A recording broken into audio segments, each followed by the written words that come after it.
दोस्तों नमस्कार, मेरा नाम सत्येंद्र है। मैं लाया हूं दुनिया भर की कुछ खास खबरें और कुछ जरूरी जानकारी आपके सामने। अगर ब्रिटेन पे आज हमला होता है तो ब्रिटेन के लिए कितने प्रतिशत जनसंख्या है जो कि लड़ने के लिए तैयार है। और ये जो आंकड़ा निकल के आया है YouGov का सर्वे बताता है तकरीबन 6% जनसंख्या कह रही है कि हम सिर्फ और सिर्फ युद्ध के लिए लड़ सकते हैं। बाकी जितने भी हैं यानी कि 94% जनसंख्या उसने कहा कि हम किसी भी तरीके के युद्ध नहीं लड़ेंगे। और आप इसके थोड़ा सा अंदर जाएंगे आंकड़े में तो उसमें बताया है कि 18 से लेकर 27 साल तक का आधी से ज्यादा आबादी जो है वो कह रही है कि हम अपने देश के लिए युद्ध ही नहीं लड़ेंगे। और जिन लोगों के अंदर सेना के खिलाफ विश्वास नहीं है उनकी संख्या भी 39% है, यानी 10 में से 4 इंसान ऐसा है जो कह रहा है कि ये देश सक्षम नहीं है किसी भी तरीके से युद्ध करने के लिए।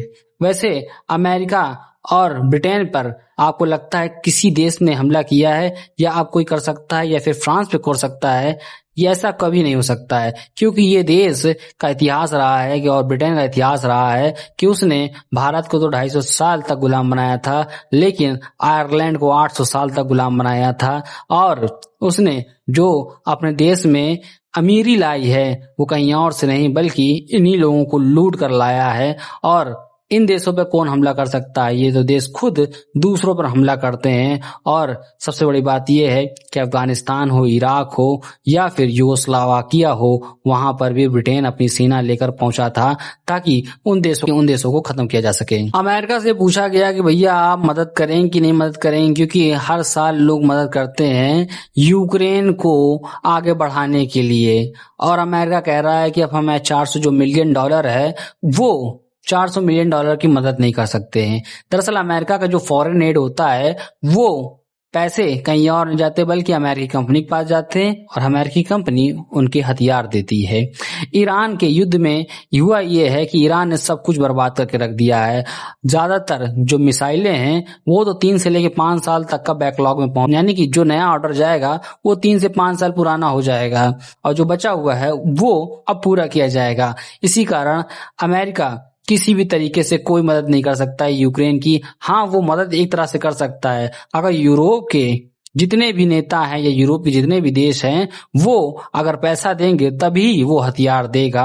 और यही उसकी मेन शर्त थी, क्योंकि अमेरिका को मालूम था कि आज नहीं तो कल वो उसी से पैसे कमाएगा। बस उसे थोड़ी सी आग लगानी है अमेरिका को यूक्रेन में, और यूक्रेन रशिया के साथ जो युद्ध लड़ेगा उसका खर्चा खुद अमेरिका को मिलेगा और जो भुगतेगा वो यूक्रेनी भुगतेंगे और जो कमाएंगे वो अमेरिकी कमाएंगे। बाकी सब देश उसको भुगतान करते रहेंगे। और साथ ही साथ कहा है कि अगला जो मिलेगा आपको फॉरेन एड वो 3 साल बाद मिलेगा, यानी कि 2029 में मिलेगा। और उसमें 155 mm के जो गोले हैं उन्हीं की मैं बात कर रहा हूं, यानी कि जो अगला राष्ट्रपति होगा वो ही मदद करेगा अब इनकी, मैं मदद नहीं कर सकता हूं। तो देख लिया अमेरिका की फॉरेन पॉलिसी का क्या अंजाम होता है। अपने ही देश में अपने देश को बर्बाद करके ज़ेलेंस्की भारतीय मीडिया और दुनिया की मीडिया के लिए हीरो बन सकते हैं। ट्रंप ने 1 साल पहले अमेरिकी जनता से वादा किया था कि वो अमेरिका की जितनी भी बिजलियां हैं उन्हें सस्ता कर देंगे, लेकिन हुआ ये कि 1 साल बाद वो बिजली 18% बढ़ गई है उसका रेट। और अब बताया जा रहा है कि डोनाल्ड ट्रंप इस वादे को भी हमेशा की तरह तोड़ देंगे और उन्हें अमेरिकी जनता से कोई मतलब नहीं है। अमेरिकी जनता तो अपना टैक्स दे और वो टैक्स का पैसा सीधे सीधे जाएगा इजराइल के पास, $3.8 बिलियन हर साल। वहीं फ्रांस अपनी एम्बेसी को अब तेहरान से शिफ्ट कर रहा है, यानी कि एम्बेसी में जो काम करने वाले लोग थे उन्हें निकाल रहा है, क्योंकि अब कुछ बड़ा होने की उम्मीद। सबसे बड़ी खबर तो ये है कि अमेरिकी जहां जहां जाते हैं और जहां जहां तेल होता है वहां वहां वो डेमोक्रेसी लाते हैं। और ये डेमोक्रेसी वेनेजुएला में भी लेकर आए थे। और हुआ ये कि 6 से 7 महीने में, यानी कि जब मादुरो को उनके घर से अगवा किया गया था उसके बाद जो डेल्सी रोड्रिगो थी वो तो पहले से ही बिकी हुई थी और इसीलिए वो अभी तक का सत्ता में बनी हुई है। अब हुआ ये है कि इस 6 महीने में वेनेजुएला का तेल खून की तरह निकाला गया है और बेचा गया है और उससे मुनाफा हुआ है $13 बिलियन, जो कि होता है $1 बिलियन में 1000 मिलियन होते हैं, यानी कि $13,000 मिलियन। का तेल रेवेन्यू आया है।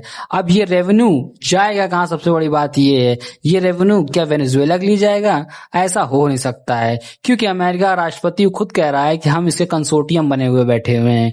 कंसोर्टियम वही से ही है जैसे कि वे इराक के तेल के लिए कंसोर्टियम बने हुए थे। तेल बेचेंगे वेनेजुएला का और वो जो पैसा आएगा वो आएगा अमेरिका के अकाउंट में, और अमेरिकी अकाउंट के बाद कहाँ जाएगा उसके बाद नहीं पता है। और हुआ ये भी था कि तकरीबन $300 मिलियन, जी हाँ, कहाँ 13,000 मिलियन डॉलर और कहाँ $300 मिलियन। $300 मिलियन की मामूली चीज दी गई थी वेनेजुएला को मार्च में, और दिखाया गया था कि हम दे सकते हैं आपको, लेकिन हम देते नहीं, हम आपसे लेंगे जरूर। और जो भूकंप आया था उसके कारण वेनेजुएला का करीब $37 बिलियन का नुकसान हुआ था। अब राजनीतिक दबाव बन रहा है कि वेनेजुएला को तेल का जो पैसा आया है उसके कारण उस पैसे को, जो तेल का पैसा आया है उसे डाइवर्ट करा जाएगा, और डाइवर्ट करके आएगा कहाँ पैसा, वो पैसा आएगा तो उसे इसी जो भूकंप की चीजों में है उसी में इन्वेस्ट कर दिया जाएगा, लेकिन ऐसा होगा नहीं। व्लादिमीर ज़ेलेंस्की, जी हाँ, यूक्रेन के जो सबसे पसंदीदा लोग हैं उनमें चौथा स्थान लाए हैं, क्योंकि उनकी नीति के कारण आम यूक्रेनी सीधे सीधे मीट ग्राइंडिंग मशीन में जाकर फंसता है और जाकर वो सीधे मौत के घाट उतार दिया जाता है। इसीलिए वहां के लोग इसे बिल्कुल पसंद नहीं करते हैं। और अब उसकी लिस्ट भी निकल के आई है कि नंबर 1 पे कौन है, उसका नाम है वैलेरी ज़ेलेंस्की है, और वो ब्रिटेन के एम्बेसडर बने बैठे हुए हैं और वहां पर मजे से आनंद ले रहे हैं अपनी बारी का, क्योंकि अमेरिका की पहली पसंद अब यही रही है कि उन्हें ज़ेलेंस्की से हटाना है और इसी वैलेरी को लाना है, और इसकी रेटिंग तकरीबन 70% दिखाई जा रही है। और दूसरे नंबर पे आते हैं मिखाइल फोदोरोव, जो कि फॉर्मर डिफेंस मिनिस्टर थे, इनकी रेटिंग दिखाई जा रही है 65%। और तीसरे नंबर पे आते हैं किरिल बुदनोव, जो कि हेड थे प्रेसिडेंट ऑफिस के, उनकी रेटिंग दिखाई जा रही है 62%, और ज़ेलेंस्की की तो है 59%। तो आपको समझ में आ गया कि ज़ेलेंस्की क्या है और वो क्या बना दिया है देश को।